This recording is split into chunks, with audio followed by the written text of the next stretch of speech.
What's up, guys? Ryan here, doing another Think, Learn, and Be Vulnerable vlog. And I'm going to talk about racism, semantics, and the letter A and what it means when we talk about racism.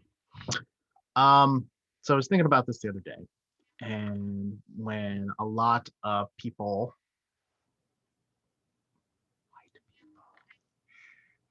don't say it loud, um, doesn't have to be them in general, but hey, I'm white. I'm definitely a victim of this. There's a big difference between saying you're a racist versus saying you're being racist or you're racist. One is an identity. One is something that is core to your being. It's inherent to your personality. It's a part of your character. It's left an indelible mark on your soul. Someone who is a racist would be like someone in the KKK. It is a core belief. Someone who's being racist, someone who is racist, they're doing racist things, but they're not necessarily inherently racist, right? It's not an identity. They're just saying something or believing something or throwing something out there that has racist tones to it. Can you see how one is more redeemable than the other? Can you see how one is like we can fix being racist.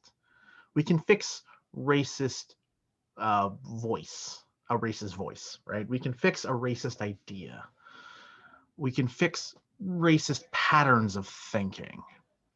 We can't fix somebody who's just inherently racist. If you just believe the white race is, supreme, if you are a white supremacist, if you are a white supremacist, then I could do.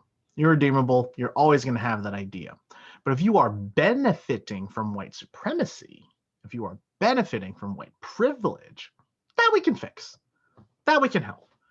And we can help by illuminating. We can help by shining light onto these things and then contrasting that with the experiences of people who are not white or who are experiencing the white supremacy, the oppression, etc.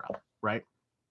And, you could be like, I don't really like rap music, right? So that's not inherently racist. But the implication there is that since primarily Black people create rap music, that you're implying that you don't like Black music and hence you don't like Black culture. That's the implication. What you can say is, hey, look, while I support Black culture and they're absolutely free to express themselves artistically and do whatever they want, just not a fan of songs that aren't sung in a way that's more melodic. Rap has a very staccato delivery typically. It's not necessarily very musical or harmonious. So it just doesn't really appeal to me. That's okay to say, right? One is an aesthetic choice. The other one is a racial choice. I don't listen to rap music for the most part, but I appreciate that it is a awesome art form and absolutely has a lot of good music in it. It's just not primarily my cup of tea, but it has nothing to do with the fact that most artists of rap are Black and or people of color. Like, it's just a stylistic choice for me. And that's the thing that you got to realize is when you say these things, they're very loaded statements. If I say I don't really like rap music, I have to make sure that I'm not implying that I don't like Black culture, right? Because there's a big difference there. And that's the thing that I think a lot of people, this is where a lot of the reaction, the strong negative reaction to things is coming from, is, When people say Black Lives Matter, why is your immediate reaction, no, no, no, all lives matter? Because you understand the implication there. You're reacting to it. You're reacting to an implication that you think is there, but it's not actually there. And that's the problem. Racism is so inherently a part of the system that we have now that when anybody says something against that system, it feels like they're attacking you personally. And they're accusing you of something that we all know is bad, being a racist. But we're not. When Black Lives Matter say Black Lives Matter, what they're saying is treat Black lives with the same respect that you would treat white lives. They matter. They're not superior. They matter. When somebody says Black lives are important, Black lives are worthy of respect, Black lives are worthy of consideration, where in there are they saying white lives are not?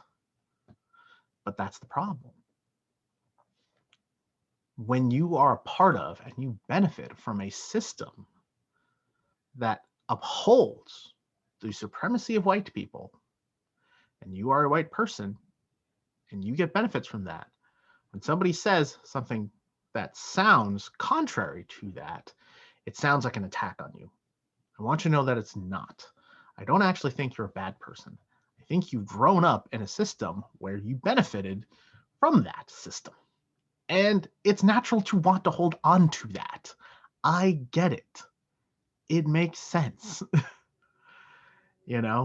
If there was like, I don't know, an underground club and they only admitted people with beards. And, my beard is a little shorter now because I just shaved it, but it's still there, enough to get me into said club. Don't you think I benefit from having a beard?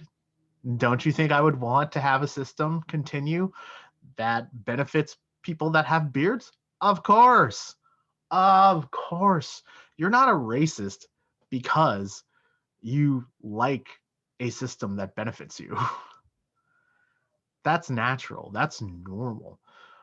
But what you do have to recognize is you're not being called a racist. You're not being called KKK, unless you are. Some people are. But most people out there that are feeling these reactionary feelings, think that they're being personally attacked and they're being called the most horrible thing possible. No. What we're trying to do is point out that you have outdated ways of thinking.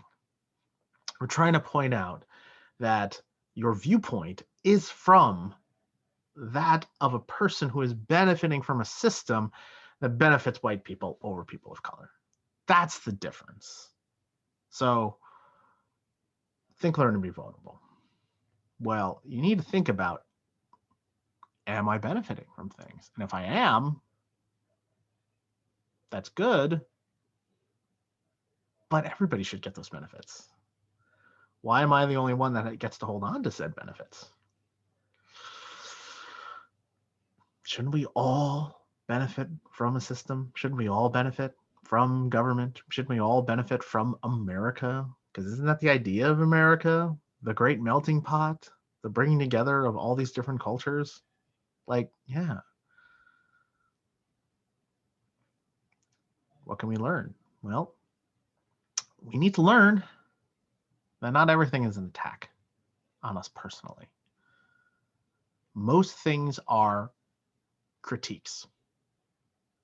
Most things are criticisms that should be taken as constructive, but you have to be open to that. You got to be able to say, I have things I still need to learn. Instead of just reacting and saying, no, listen, right? Try to learn. They're telling me these things. Okay. Is there merit to that? Are they just being angry and reactionary? Or is there something there that I could stand to learn and stand to benefit from. Stop assuming your own supremacy. Stop assuming your own superiority.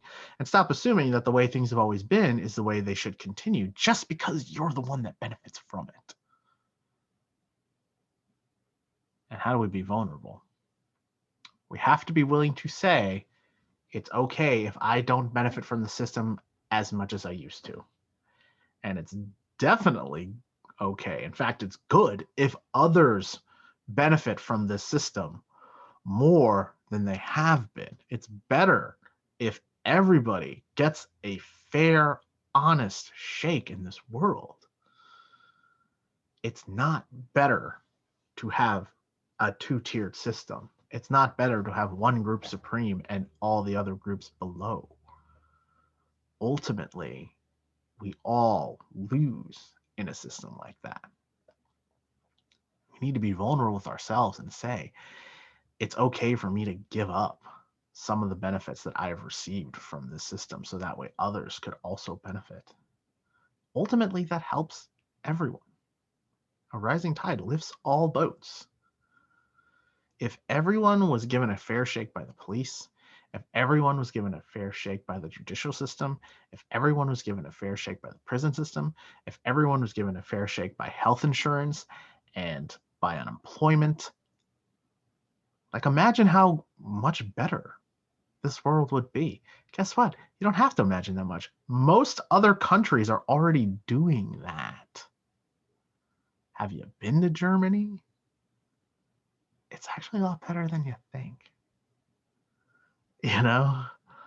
Like, have you been to Norway? Like, it's pretty good.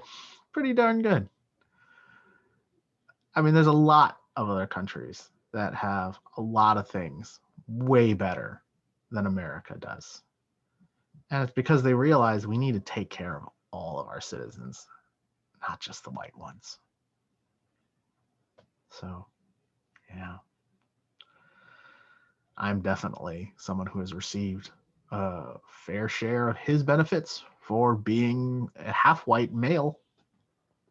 Yeah, I get it. There are a lot of things that are easier for me to do. I would gladly give a lot of that up if it meant my, BIPOC brothers and sisters out there and non-binary people out there got some more benefits. I'd gladly take things a little bit harder if it meant they got things a little bit easier. I've benefited enough. It's fine. It don't hurt me none. I'll be fine either way. But there's a lot of people out there that aren't going to be fine either way. And we got to be part of that solution. And you got to be able to say, yeah, the system is weighted towards white people. And we need to fix that. And we need to be able to say, everybody deserves fairness and everybody deserves help. And everybody deserves to be treated equally. All men are created equal. I believe in that. That's what America's founded on. We need to really start putting that into action. All right, guys. Thanks a lot.